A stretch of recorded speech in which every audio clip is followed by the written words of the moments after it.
Bismillahirrahmanirrahim. Assalamualaikum warahmatullahi wabarakatuh.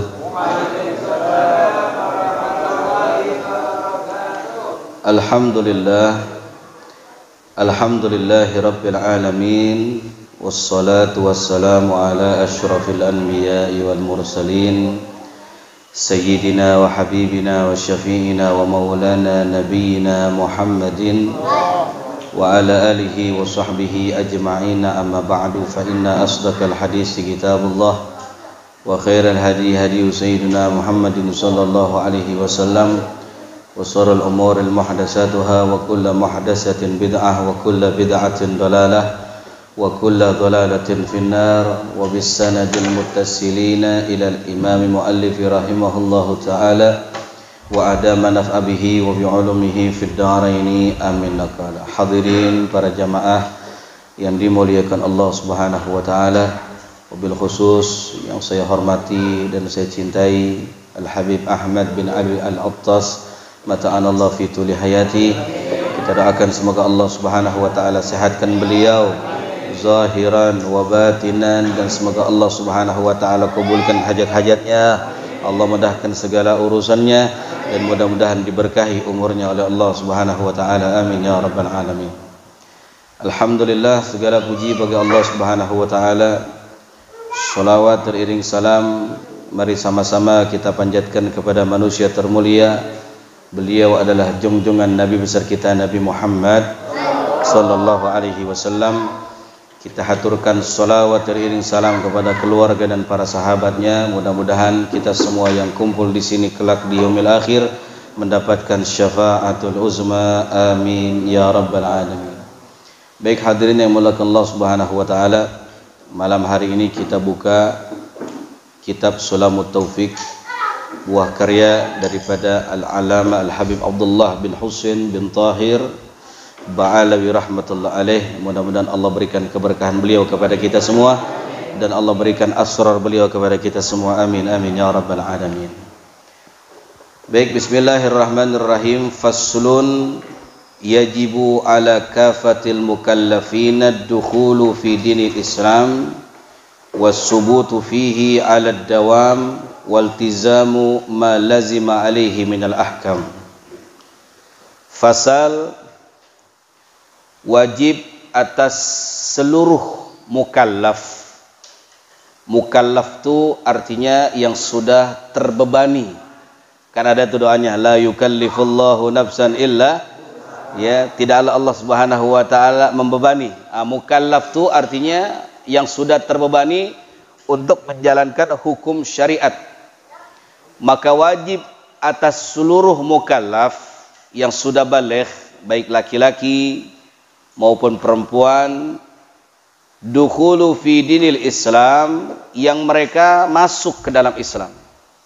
Wajib atas setiap mukallaf yang sudah berada di dalam agama Islam, begitu. Ya enggak? Saya mau tanya di sini, kebanyakan mukallaf enggak? Mukallaf, ya. Itu yang pertama. Yang kedua, masuk ke dalam Islam enggak? Ya, kita beragama itu yang gede-gede ini sekarang ini udah masuk tuh dua syarat tuh. Satu udah mukallaf, sudah baligh. Yang kedua memang kita dalam keadaan beragama Islam. Nah wajib tuh bagi kita. Ya, wajib apa nanti dijelaskan. Ya, pokoknya bagi mereka yang mukallaf dan berada di dalam agama Islam, waltizamu ma lazima alaihi minal ahkam, maka hendaknya dia menjalankan daripada hukum-hukum Allah Subhanahu wa taala. Ya. Jadi kalau kita orang Islam sudah dewasa, sudah baligh, wajib tuh kita menjalankan apa-apa yang sudah diatur oleh Allah Subhanahu wa taala. Ya, tentang kehidupan kita, muamalah kita, ibadah kita, ya, entah itu sholat fardu 5 waktu. Kita udah mukallaf, berarti kita wajib untuk menjalankan sholat 5 waktu. Puasa di bulan suci Ramadan, ya begitu. Kemudian banyak aturan-aturan Allah Subhanahu wa taala yang tertera dalam Al-Qur'anul Karim begitu ya. Fa mimma yajibu ilmuhu, maka wajib baginya untuk mengetahuinya. Ya, mengetahui siapa? Yaitu mengetahui Tuhan yang disembah, yaitu Allah Subhanahu wa ta'ala. Enggak mungkin kita bisa beribadah kalau kita enggak tahu siapa yang kita sembah. Selama ini kita nyembah siapa? Allah Subhanahu. Itu ilmu namanya, tahu kita. Walaupun kita belum banyak mempelajari tentang sifat-sifat Allah. Minimal kita tahu, kita salat, kita sujud, kita menyembah yaitu Allah Subhanahu wa ta'ala. Wa'tiqaduhu mutlaqan, dan yakinkan di hati kita ya bahwa tidak ada yang kita sembah kecuali Allah Subhanahu wa ta'ala. Yakinkan tuh maksudnya dikuatkan di hati kita, jangan sampai bergeser.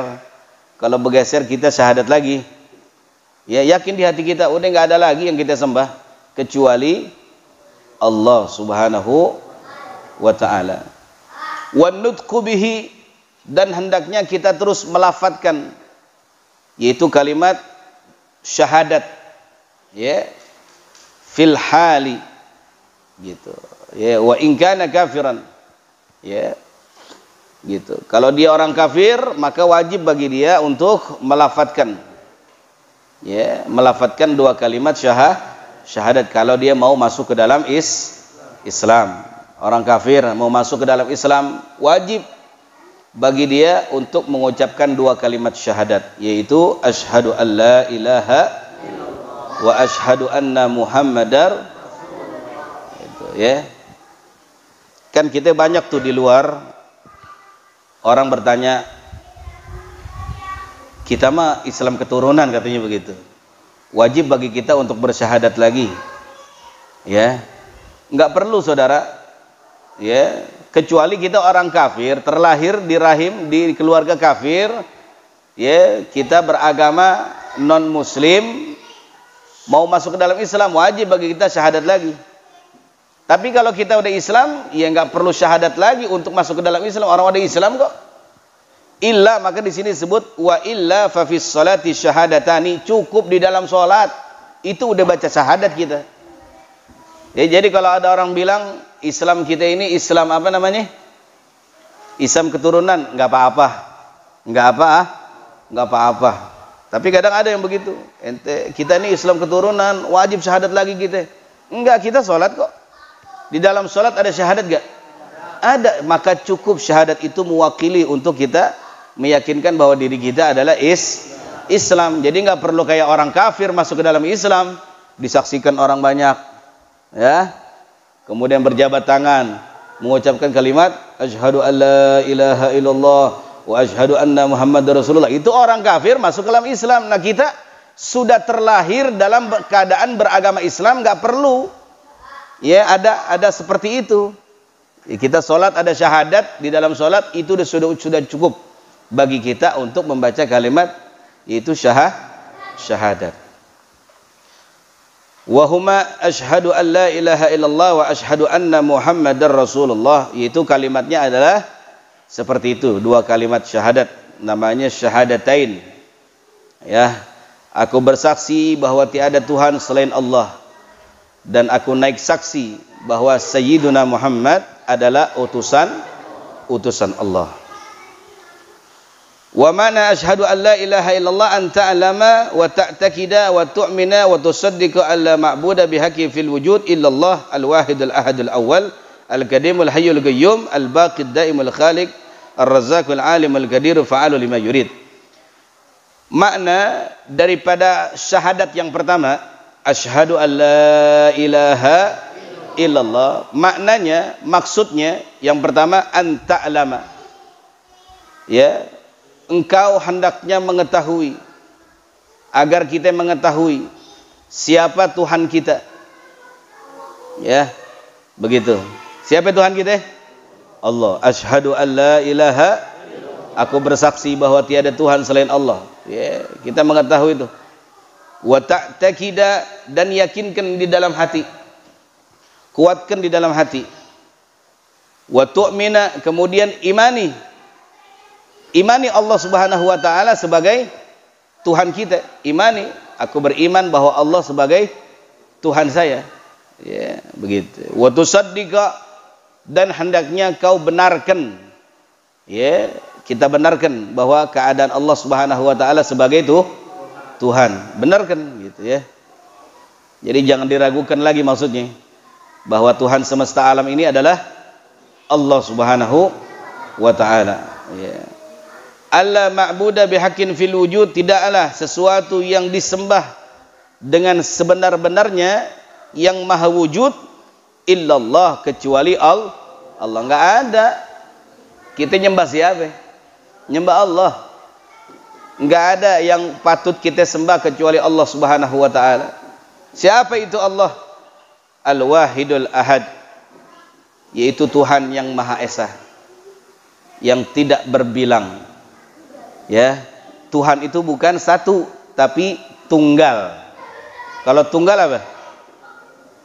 Kalau anak ke satu masih ada anak kedua, tapi kalau tunggal nggak ada. Nah, Allah bukan kita menyamakan Allah dengan makhluk, bukan. Artinya tunggal di sini udah nggak ada lagi. La ma'buda bihaqqin fil wujud, udah nggak ada lagi yang wajib kita sembah dengan sebenar-benarnya kecuali Allah Subhanahu wa taala. Al-awwalul qadim, ya, Allah Subhanahu wa taala yang lebih dahulu ada daripada sesuatu yang belum ada. Allah lebih dahulu ada, ya. Begitupun sama Allah Subhanahu wa taala Al-Qadim, yaitu Allah yang maha apa? Terdahulu, ya. Al-Hayyul Qayyum, yang maha hidup. Allah tidak pernah mati. Kalau makhluk mati, manusia bakal mati, binatang bakal mati, tumbuh-tumbuhan mati, tapi Allah Al-Hayyu, tidak pernah mati dan tidak akan bakal mati. Ya, itu namanya Al-Hayyul Qayyum. Ya, maha berdiri. Ad-Daimul Khaliq, Allah yang menciptakan makhluk. Ya, semua yang ada di dunia ini semuanya diciptakan oleh Allah Subhanahu wa taala. Hewan, tumbuh-tumbuhan, manusia, batu, bintang, matahari, planet, langit, awan, air, laut, semuanya diciptakan oleh Allah Subhanahu wa taala. Allah Maha Pencipta. Ya, enggak ada yang mampu menciptakan makhluk Allah kecuali Allah. Ar-Razzaqu, yaitu Allah Subhanahu wa taala yang memiliki rizki. Ya. Ini rizki kita datang dari Allah. Kita dapat makan, kita dapat minum, kita dapat napas, berdetak jantung kita, mengalir darah kita, ya. Kemudian apa namanya, bergeraknya bola dunia, planet-planet, matahari, semuanya itu rizki dari Allah Subhanahu wa taala buat kita. Ya, buat kita. Begitu.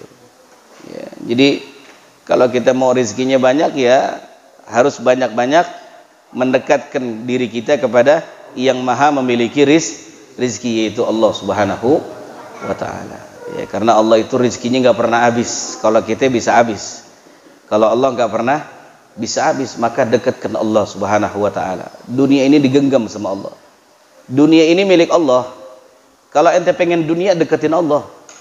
Apa sih yang sulit bagi Allah? Nggak ada. Semuanya mudah bagi Allah. Allah pengen tumpahin dunia ini buat kita, mampu Allah. Ya, Allah juga pengen hancurkan dunia ini, mampu. Makanya tadi ada lini tuh. Ya, ada gempa. Rame statusnya pada gempa semua. Ya, alhamdulillah saya nggak ngerasain karena saya lagi molor. Saya lagi tidur dibangunin. Kenapa? Ada gempa. Oh doang. Oh gempa. Ya udah belum? Udahan. Oh ya udah. Lanjut lagi tidur. Ya, itu belum apa-apa. Ya, gempa itu belum apa-apa, baru sekian detik doang. Paling 2 sampai 3 detik ada ya. Gempa tadi ada ya. Itu belum seberapa. Nanti yaumul qiyamah lebih dahsyat lagi. Dan insyaallah kita nggak akan merasakan yaumul qiyamah karena nggak bakal kuat gitu. Dan juga bukan orang-orang yang beriman kepada Allah Subhanahu wa taala. Ya, orang-orang beriman, orang-orang soleh, para aulia udah diangkatin oleh Allah Subhanahu wa taala. Nanti yaumul qiyamah hanya orang-orang yang fasik, munafik, kafir yang merasakan yang namanya yaumul qiyamah. Ya, itu udah dikatakan sama Allah, la malun wala banun illa man atallah biqalbin salim. Ketika itu harta anak-anak kita udah enggak ada manfaat. Illa man atallah biqalbin salim, kecuali orang yang taat dan hatinya yang selamat. Kita punya anak, punya istri, udah nggak dipedulin lagi, dilupain semua. Saking takutnya. Orang yang rambutnya hitam berubah jadi putih, saking takutnya. Orang yang lagi ibu-ibu yang lagi hamil bisa berojol langsung melahirkan karena rasa takutnya. Ya, angin berhembus kencang. Manusia, tumbuh-tumbuhan semua, benda-benda yang di dunia ini itu berterbangan seperti anai-anai. Nerbang gitu, saking kencang itu angin. Ya. Kemudian air lautan akan tumpah ke daratan. Daratan akan dibelah oleh Allah Subhanahu wa taala. Ya, gunung-gunung akan lompat. Seperti kita naruh pasir di tangan kita, ya. Kita lemparin tuh pasir. Nah, itu kayak begitu gunung nanti. Tumpahnya nggak tanggung-tanggung. Bukan kayak kemarin tuh. Di mana Lumajang ya? Bukan kayak begitu. Kita megang pasir, kita lemparin begitu. Nah, kayak begitu tuh. Lebih dahsyat. Ya, lahar akan turun.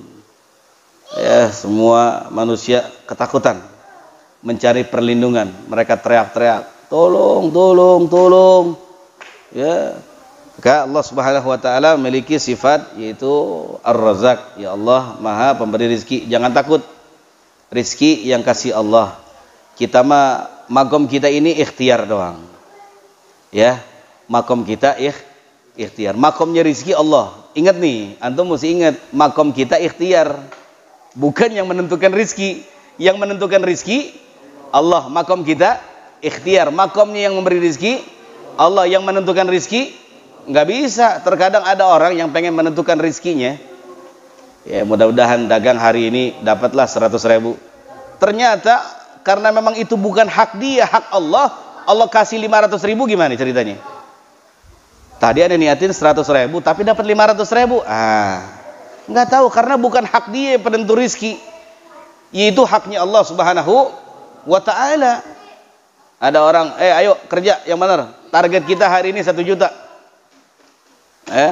Target hari ini 1 juta. Karena bukan hak dia menentukan rizki, yaitu haknya Allah Subhanahu wa ta'ala, maka Allah berikan hari itu 200.000, gimana? Ayo, bisa gak? Bisa. Fi'lul mumkin au tarkuh. Bisa-bisa aja buat Allah mah. Gitu. Ya, maka harus kita sadari, dan ini jadikan sebagai prinsip tauhid dalam diri kita, bahwa makom kita adalah makom ikhtiar, berharap, doa, dan makomnya Allah Subhanahu wa taala adalah penentu rizki dan pemberi rizki kita. Itu masukkan ke dalam hati antum biar antum gak kecewa. Betul gak? Ya, hari ini nih kita pengen dikasih 50, 100.000, 200.000 hari ini 24 jam. Itu kita yang nentuin apa Allah yang nentuin? Kalau kita cuma sebatas mau, ya gak? Jangankan mau 100.000, 1 juta aja mau, betul gak? Emang mauan lu mah. Ya kan, kita mau boleh, tapi harus disandarkan bahwa makom penentu rizki adalah nggak bakal kecewa saat kita cuma dapat sekian. Nah, ini kunciannya namanya. Ini kunciannya. Betul gak? Ya. Jadi itu kalimat itu masukkan ke dalam hati antum. Allah penentu rizki. Kita sebatas ikhtiar. Kita nggak bisa nentuin rizki kita. Pernah gak ente dapat sesuatu yang ente nggak tahu? Rezeki kita terduga, ente pernah gak? Rezeki dadakan. Pernah gak ente dapat kayak begitu? Pernah gak ngerasain kayak begitu? Nah, nggak kita rencanain, kerja kagak, dagang juga kagak, kebetulan badan lagi nggak enak badan, tapi datang rezeki yang nggak disangka-sangka. Nah, itulah fa'alu lima yurid. Itulah perbuatan Allah yang Allah inginkan buat kita. Ya, di lubang semut sekalipun kalau Allah pengen hidupkan kita bisa. Jadi sebab urusan ini nih urusan dunia, karena ini penting kita bahas. Begitu, karena banyak di antara kita yang kalah dengan dunia. Ya. Salat subuh kalah dengan dunia. Makanya itu tadi ana sering ngomong tuh, yurisul faqra. Orang ninggalin salat subuh mewariskan kefakiran. Bukan cuma sekedar fulusnya doang, tapi hatinya juga fakir. Akan merasa kekurangan terus, padahal nggak ada yang kurang loh. Ya, bahasa kemarin saya bilang, kalau ada orang ngomong, ya sedikit banyak kan datang dari Allah. Nggak ada sedikit banyak, banyak yang dikasih sama Allah. Iya, wa in ta'uddu ni'matallahi la tuhsuha. Andai kata engkau menghitung nikmat Allah yang telah diberikan ke dalam dirimu, la tuhsuha, nggak bakal kehitung. Kalau sesuatu yang tidak terhitung, kira-kira banyak apa dikit? Banyak. Kalau ente masih bisa ngitung sesuatu, masih dikit tuh. Tapi kata Allah, la tuhsuha, nggak terhitung. Artinya apa? Nikmat dari Allah nggak ada yang sedikit, banyak. Cuman emang hati kitanya aja. Ya, hari ini kita mau makan apa nih? Misalkan makan ayam, nggak dapat, cuman dapat tempe. Alhamdulillah. Memang Allah belum tentuin kita. Suatu saat juga nanti bakal tiba-tiba datang bawain nasi kebuli, satu nampan. Kita nggak tahu kalau itu bakal didatangkan seperti itu. Kaget kita, satu nampan. Berempat aja masih banyak itu bahasanya. Ya gak? Kita nggak pernah berpikir bakal makan nasi kebuli didatengin sama orang, dikirimin sama orang. Nggak pernah. Yang ada aja di rumah, tempe, tahu ya, sambal sama sayur. Ya, ternyata datangnya kebuli. Itu siapa yang mau? Allah yang mau buat kita. Gampang kalau Allah mau. Begitu, maka biar kita ibadahnya sedikit, yang penting kita jangan suudzon kepada Allah. Itu aja udah. Selamat dunia akhirat. Jangan kita ibadah banyak, tekun, tapi tiap hari sangkanya buruk kepada Allah. Ini lebih parah. Makanya Imam Ghazali mengatakan kemaksiatan zahir masih lebih kalah dengan kemaksiatan batin. Iya, saudara. Orang ngebunuh orang 100 orang kelihatan tuh orang. Ngebunuh orang 100 orang tanggung-tanggung. Tapi ente punya prasangka buruk kepada Allah Subhanahu wa taala, masih lebih parah dosa ente ketimbang orang yang membunuh 100 orang. Kenapa? Maksiat batin, hati-hati. Dosa batin lebih parah daripada dosa zahir, saudara. Bukan berarti saya nyuruh antum untuk melaksanakan dosa zahir, kagak. Ya, kagak. Sebab urusan hati, urusan repot ini. Maka jangan sekali-kali kita berprasangka buruk kepada Allah Subhanahu wa taala. Ridha. Man radiya bima a'tahu Allahu israha fid dunya wal akhirah. Orang yang ridha, nerima dengan apa yang diberikan oleh Allah Subhanahu wa taala, israha fid dunya wal akhirah. Allah berikan kebahagiaan dunia dan akhirat. Ya. Makanya harus dibedain kebutuhan sama kemauan. Kita butuh makan enggak? Butuh minum enggak? Butuh bayar kontrakan enggak? Butuh bayar listrik enggak? Butuh bayar sekolah enggak? Ya itu kebutuhan kita. Tapi kalau ente pengen punya mobil, ente pengen punya yang lain-lain, itu namanya kemauan. Ente mau makan yang enak tiap hari, itu namanya kemauan, bukan kebutuhan. Kalau udah ada nasi, ada tempe, bahasa kasarnya, ya, ada ikan, ya udah, itu namanya kebutuhan. Ada, makan, nikmatin. Beda sama kemauan. Kalau kemauan, maunya kita banyak, ya gak? Baru handphone beli, mau ganti lagi handphone. Nah itu namanya kemauan, bukan kebutuhan. Handphone kebutuhannya apa? Cuma telepon, WA, udah. Yang jadul juga bisa. Tapi karena kemauannya terlalu banyak dan terlalu tinggi, ada seri baru, beli. Seri baru, beli. Ini namanya kemauan, bukan kebutuhan. Mobil baru, beli. Ganti yang lama. Wih, kayak sultan. Kayak beli kacang goreng. Buat ganti mobil, betul gak? Betul gak? Makanya bedain antara kebutuhan sama kemauan. Kalau kita butuh makan, udah dapat makan, ya alhamdulillah. Butuh rokok gak? Butuh. Kalau udah dapat rokok, alhamdulillah. Terus apa lagi? Ente mau apa lagi? Nah, begitu kan? Begitu. Ya. Jadi seperti itu, biar kita ini banyak-banyak terima kasih kepada Allah Subhanahu wa taala. Maka jangan tinggalkan ya setiap salat alhamdulillah, alhamdulillah, alhamdulillah, asyukurulillah. Baca 11 kali setiap ba'da salat, biar kita ini ada tanda terima kasih kepada Allah. Ya Allah, makasih udah dikasih banyak sama Engkau ya Allah. Enggak ada yang sedikit, enggak ada yang cacat. Kalau ada makhluk Allah yang cacat, itu bukan berarti mengurangi kesempurnaan ciptaan Allah. Enggak, ciptaan Allah sempurna. Ada bayi terlahir, maaf, kakinya dua-duanya enggak ada, cuma ada tangan doang. Itu juga sempurna. Kenapa? Karena sengaja dilahirkan ya seperti itu agar menjadi hikmah pelajaran buat mereka yang normal punya dua kaki. Betul tidak? Jadi enggak ada yang enggak sempurna, semua sempurna ciptaan Allah Subhanahu wa taala. Ya, jadi itu saja.